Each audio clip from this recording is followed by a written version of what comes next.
Oi gente, tudo bom? Estamos começando a segunda parte do vídeo 10 verdades irrefutáveis sobre você. Então, a primeira coisa que eu quero dizer é que se você apareceu aqui, mas não assistiu a primeira parte desse vídeo, eu vou deixar aqui nos cards, vou deixar aqui na descrição. Você não pode perder a primeira parte desse vídeo, porque aqui nessa segunda metade nós vamos falar sobre as 5 coisas finais. Os 5 primeiros aspectos foram tratados no primeiro vídeo, então você precisa ir lá, dar uma clicada, confere lá, se informa do que eu tô falando, certo? Porque essa é a segunda metade. E você que já viu, eu quero saber o que você tá achando, você tá gostando, o que você achou das 5 primeiras coisas que nós falamos. Deixe seu comentário aí embaixo, diga o que você espera desse vídeo, certo? E curta, compartilhe. Se você não é inscrito ainda, se inscreva, tá bom? Então fica com a gente que a nossa conversa acabou de começar.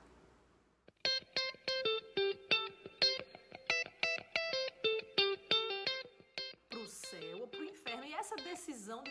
E você tá preparado? Você sabe pra onde você...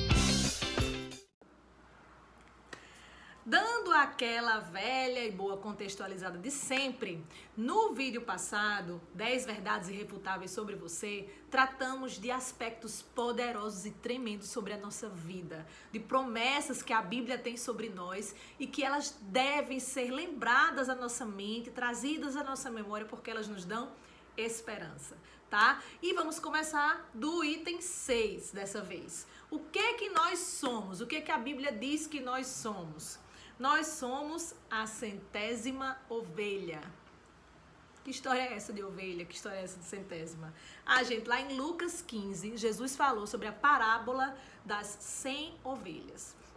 Você tem que ir lá em Lucas 15 para ler bem detalhadamente, mas eu vou ler só um pedacinho aqui para você entender. Porque quando Jesus falou da parábola da ovelha perdida, ele estava falando de mim e de você. Vou dar uma resumida aqui, tá? Então, Jesus estava conversando com publicanos e pecadores, estavam todos reunidos para ouvi-lo, mas os fariseus, sempre os fariseus, a gente, né? Sempre os fariseus. Mas os fariseus, o que eles disseram? Eles ficaram criticando, né, Jesus? Esse homem, olha, tá comendo com pessoas pecadoras, ele tá comendo com pessoas que são assim... tem uma moral assim um pouco questionável e tal. E aí Jesus resolveu começar a contar uma parábola. Jesus sempre encontrando uma maneira de fazer a gente entender as coisas, né? Simplificando pra gente. E nessa parábola Jesus falou: qual de vocês que possuindo ovelhas, e aí abre parênteses, para eles ovelha era a coisa mais simples, mais próxima do cotidiano deles que existiam. Eles conheciam muito bem o que era ser pastor de ovelha, tá? Talvez se fosse para nós, Jesus não usasse aqui essa parábola das ovelhas, ele usasse alguma coisa que fizesse sentido para nós. Mas ali ele usou, entenda, ele usou algo de mais básico para fazer uma comparação, tá? Veja como Jesus, ele tá preocupado, ele tá atento a que a gente alcance o que ele tá querendo dizer, tá? Então, para a realidade deles ali, foi perfeito. Qual de vocês que possuindo 100 ovelhas e perdendo uma, não deixa as 99 no campo e vai atrás da ovelha perdida até encontrá-la?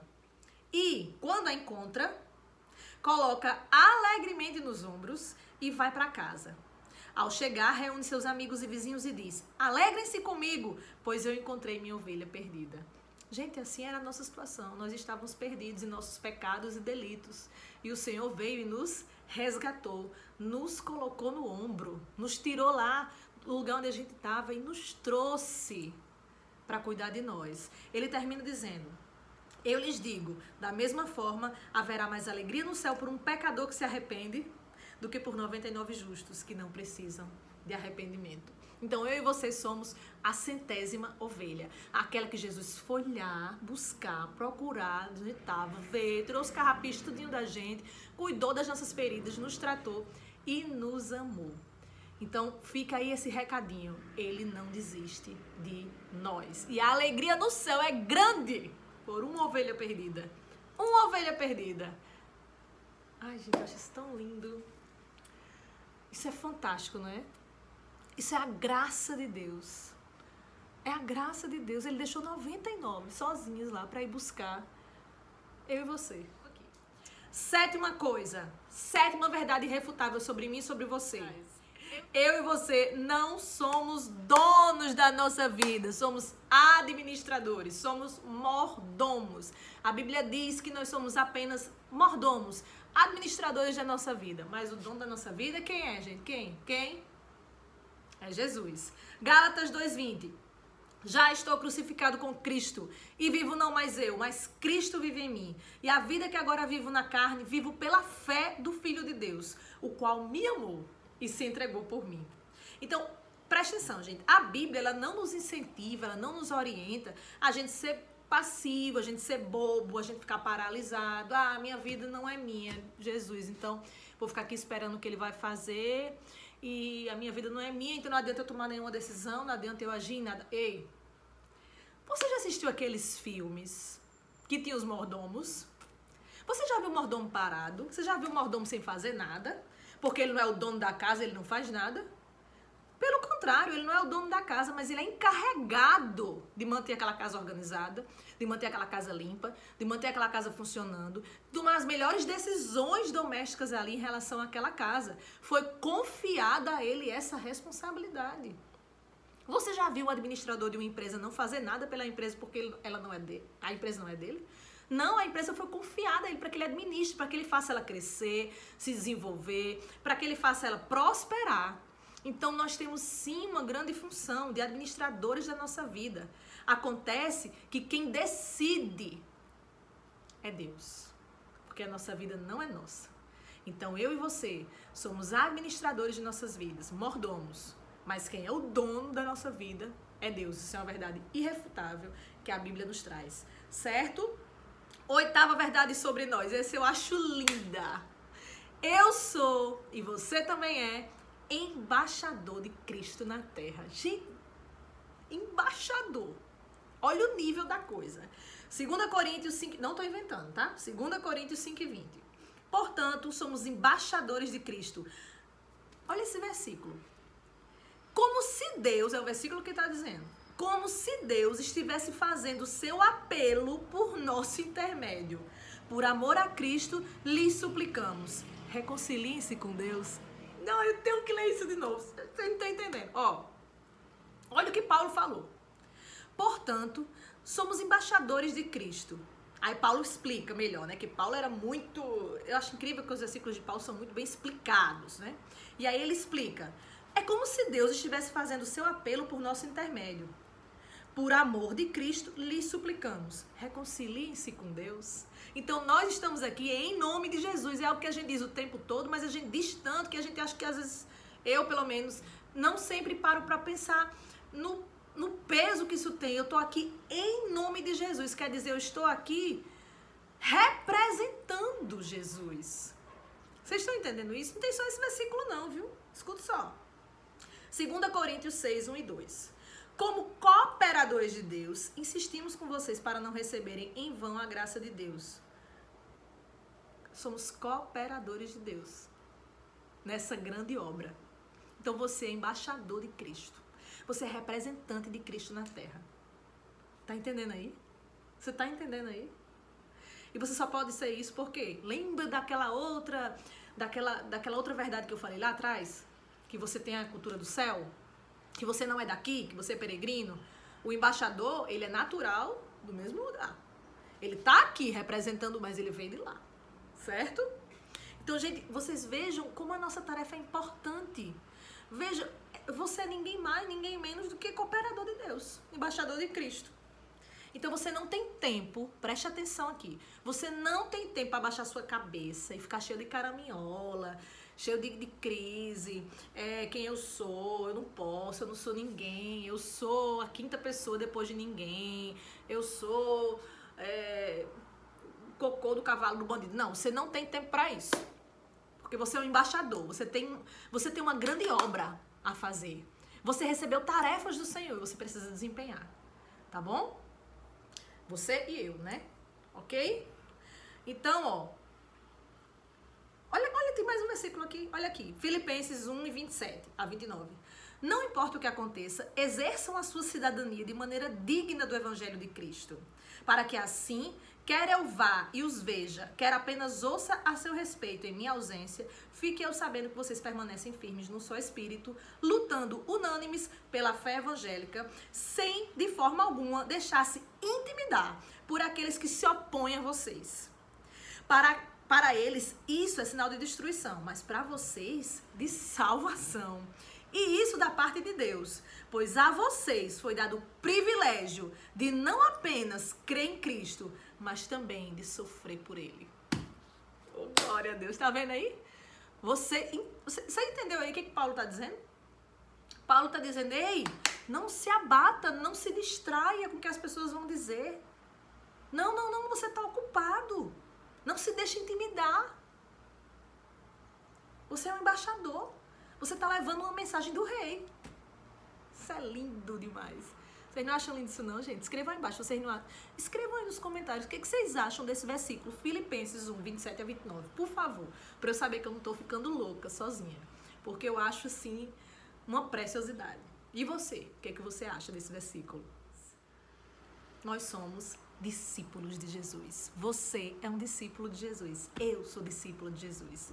Olha só. E o que um discípulo faz? O discípulo imita o seu mestre, né? Às vezes a gente consegue, às vezes a gente não consegue, né, gente? Eu não tô aqui para dizer que é fácil, eu não tô aqui para dizer que é assim, eu sou um discípulo, sou igualzinho a Jesus. Não, gente, eu não sou igualzinho a Jesus. Eu estou caminhando todos os dias, tentando todos os dias, com a ajuda 24 horas do Espírito Santo, porque sem Ele não sou nada nem ninguém, tentando ficar parecida com Cristo. Porque foi isso que Ele me mandou fazer. E eu amo o Senhor. Quem ama a Deus quer agradar, né? Quem ama a Deus quer... Vocês sabem. Então, assim, ser discípulo de Jesus é estar ali seguindo os passos dele, com os nossos erros e acertos, um dia pedindo perdão pelo que a gente fez de errado, lavando nossas vestes no sangue do Cordeiro e continuando. Nós somos discípulos do Mestre, certo? Então, o que a gente quer? A gente quer ficar o mais parecido possível com ele. E o fato da gente saber que não é perfeito, não tem nada a ver, não significa dizer que a gente vai dizer, nunca vou ficar igual a Jesus, eu sou pecador, eu sou aquela pessoa que eu tenho meus defeitos, então eu não vou nem tentar. Não faça isso não, viu? Não faça isso não, porque se você não tentar, você vai se afastar de uma forma, porque a nossa inclinação é para o mal. A gente tem que todo dia matar a nossa carne. Todo dia a gente tá naquela luta da carne contra o espírito e cada vez mais é para o nosso espírito ganhar da nossa carne. Então, sabe o que diz? Vamos ver o que a Bíblia diz sobre isso. Mateus 10, 38. Quem não toma sua cruz e não segue após mim, não é digno de mim. Vocês estão escutando isso? Quem não toma sua cruz e não segue após mim, não é digno de mim. Então, é isso que a gente tem que perseguir. A gente tem que perseguir, tomar a cruz e seguir os passos de Jesus, certo? E Marcos 8:34, e chamando para si a multidão com os seus discípulos, disse-lhes, se alguém quiser vir após mim, negue-se a si mesmo, tome a sua cruz e siga-me. Somos discípulos de Jesus, seguidores de Jesus. Eu não vou nem falar desse versículo aqui, porque eu já fiz uma série de vídeos nesse canal, vou deixar aqui para vocês em cima do card, falando sobre isso. Se chama Você Quer Andar com Jesus? E eu passei 5 vídeos falando palavra por palavra desse versículo. Então tá bem mastigadinho lá. Se você quiser saber mais sobre esse versículo, conversar sobre isso, tá aqui a série, tá certo? Você Quer Andar com Jesus? Assista do 1 ao 5, bem direitinho que você vai compreender.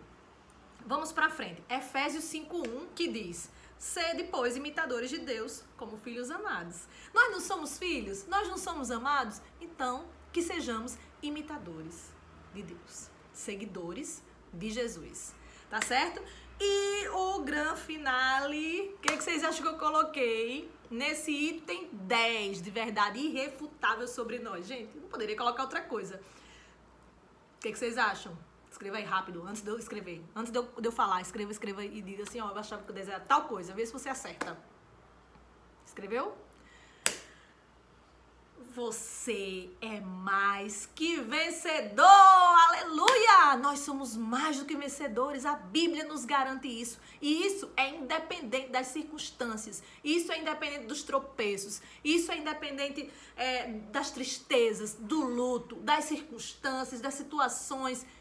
nós temos essência de mais que vencedores, porque estamos em Cristo, e quem está em Cristo, quem é co-herdeiro de Cristo, é vencedor, é DNA de vencedor, independente da situação. Isso é uma verdade que a gente tem que agarrar todos os dias. Muitas vezes a gente vai querer, a nossa alma vai querer questionar essa verdade, a gente vai olhar ao nosso redor e vai dizer que nem vencedor, quanto mais que vencedor, olha aqui minha vida. Gente, esse sentimento, essa sensação assola você, me assola, todos nós. Mas a gente tem que aprender a viver por mandamento e dizer para nós mesmos: ei, José, acorde, acorde, você é mais que vencedor, a Bíblia diz isso de você. E eu tenho que colocar essa verdade todos os dias para dentro. Tá certo? E eu acredito, viu, que a repetição é muito eficaz na aprendizagem. Por isso que eu fico repetindo as mesmas coisas aqui nesse canal. Porque eu acho que a gente aprende muito, que a gente ouve muito. A Bíblia diz, a fé vem pelo ouvir. Então eu falo pra eu mesma ouvir. Tá certo? E quem quiser ouvir junto comigo, é um grande prazer. Mas vamos ler o mega versículo que fala que nós somos mais que vencedores. Romanos 8, 37 a 39. Mas em todas essas coisas somos mais que vencedores por meio daquele que nos amou. Pois estou convencido de que nem morte, nem vida, nem anjos, nem demônios, nem o presente, nem o futuro, nem quaisquer poderes, nem altura, nem profundidade e nem qualquer outra coisa da criação será capaz de nos separar do amor de Deus que está em Cristo Jesus, nosso Senhor. Então não tem demônio, não tem morte, não tem situação, não tem nada. Em todas essas coisas, no alto, no baixo, no profundo. Vocês estão entendendo que aqui tem coisa boa e coisa ruim? Situação boa e situação ruim? Mas em todas essas coisas, quer dizer, entenda, que em tudo isso daqui, você está lá na profundidade, você está lá no fundo do poço. Nessa coisa e nesse momento, nesse fundo do poço, a Bíblia diz que também aí você é mais que vencedor. Gente, só uma pessoa espiritual para entender uma coisa dessa, porque o homem natural não vai entender isso nunca, porque isso é incoerente. Mas o que para o mundo é loucura, para mim e para você é poder de Deus. Aleluia! Então, ó, 1 Coríntios 15, 57, mas graças a Deus que nos dá vitória por meio de Jesus nosso Senhor. 1 João 5, 4 e 5, para não restar dúvida, tá? O que é nascido de Deus vence o mundo. E esta é a vitória que vence o mundo: a nossa fé. Quem é que vence o mundo? Somente aquele que crê em Jesus e crê que Jesus é o Filho de Deus. Se encaixa aí para você? Para mim se encaixa. Eu creio que Jesus é o Filho de Deus. Eu creio em Jesus. Então, eu sou nascida de Deus. Então esse versículo diz, e eu creio, e você também precisa crer, que nós vencemos o mundo. Porque a vitória que vence o mundo é a nossa fé. Tem muito mais promessas, muito mais afirmações categóricas na Bíblia sobre a minha e sobre a sua vida. Cabe a nós tomar posse delas para que a gente viva uma vida plena. Nesse vídeo a gente só elencou 10 verdades irrefutáveis. Escreva aí embaixo o que você achou dessas verdades, se elas abençoam a sua vida. E também escreva aí embaixo outras verdades que eu não coloquei, porque na Bíblia tem muito mais. O que eu não coloquei? O que eu não elenquei, mas você está lembrado e você diz, ó, José, também tem isso, também tem isso. Eu quero saber, vai abençoar a minha vida e eu quero declarar essas verdades que você vai escrever. Um beijo, até o próximo vídeo e fiquem com Deus.